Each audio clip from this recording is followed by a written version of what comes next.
ఇప్పుడు alone person మీరు, అంటే లైక్ ఇప్పుడు రిలేషన్ లేదు, ఏది లేదు, రిలేషన్షిప్ లేదు, ఈవెన్ ఫిజికల్ రిలేషన్షిప్స్ కూడా ఎవరు లేరు నాకు. చాలామంది అది కూడా అనుకుంటున్నారు, ఎవరో ఉన్నారు ఎవరో చేశారని. నో వన్, నేను ఐఎమ్ సింగిల్.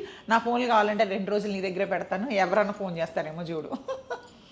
నా ఫ్యామిలీ మెంబర్స్ తప్ప ఎవరు కాల్స్ రావు నాకు. అంటే అలా ఎలా చెప్తున్నారు మేడం ఓపెన్గా అన్నీ? ఏమని తప్పే ఉందిరా, ఓపెనింగ్ మనం ఏంటో ప్రజలకు తెలియాలి కదా. ఇప్పుడు చాలామంది నా మెయింటెనెన్స్, నేను క్యాజువల్గా సరదాగా ఫ్రెండ్స్ని అడుగుతాను, అరే నన్ను పెంచుకొని అంటే అమ్మో నిన్ను భరాయించడం కష్టమే బాబు, నీ మెయింటెనెన్స్ ఎవడ తట్టుకుంటాడు అంటాడు. నా మెయింటెనెన్స్ అంటే నేను ఏం చేశాను? ఏమైనా 7 వారాలు దిగేసుకున్నానా? నేను లేదు కదా. అంటే వాళ్ళంతా మాట అంటారు అంటే ఏదో చేస్తున్నారు. ఏం మెయింటెనెన్స్ అంటారా? అంటే నీట్గా గ్రూమింగ్ చేసుకోవడం కూడా మెయింటెనెన్స్ అంటారా? మంచి గ్రూమింగ్ చేసుకొని రావటం, అంటే నీట్గా హెయిర్ పెట్టుకొని, మంచిగా లాష్ పెట్టుకొని, మంచి లిప్స్టిక్ వేసుకొని, మంచిగా మంచి బట్టలు కట్టుకుంటే అది గ్రూమింగ్. అది గ్రూమింగ్ అంటారు, వాళ్ళు మెయింటెనెన్స్ అంటున్నారు. వాళ్ళ భాషకి నా భాషకి అదే తేడా.